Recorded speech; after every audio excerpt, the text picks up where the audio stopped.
राज्यस्तरीय पोषण पक्ष 2025 पालन।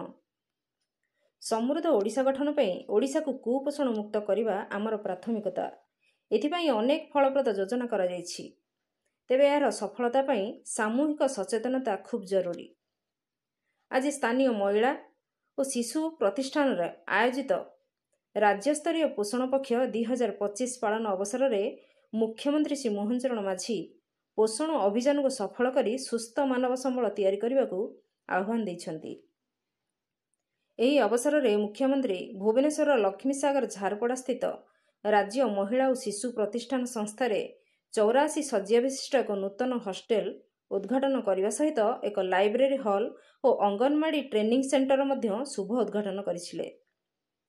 राज्य में पूज्य पूजा परंपरा को आगे नहीं मुख्यमंत्री यही प्रतिष्ठान 8टी बिल्डिंग्स को ओडिशार महियासी महिला मानक नाम नामित करने घोषणा करने सहित प्रतिष्ठान कॉन्फ्रेंस हॉल को रमादेवी सम्मिलनी कक्ष नाम नामित करी यार परिधि को वृद्धि करने घोषणा करथिले।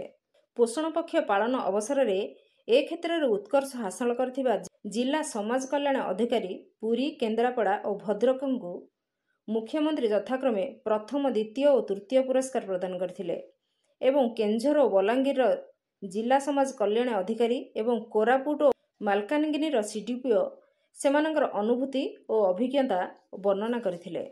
कार्यक्रम में महिला और शिशु विकास विभागर मुख्य शासन सचिव श्रीमती सुभा शर्मा स्वागत भाषण देथिले एवं आईसीडीएस निर्देशिका श्रीमती मोनिशा बनर्जी धन्यवाद अर्पण करथिले। जिला स्तर अंगनवाड़ी कर्मी और अधिकारी माने एही कार्यक्रम में आभासी माध्यम जोड़ी होई रहिथिले। Bureau report, Nagaraj news.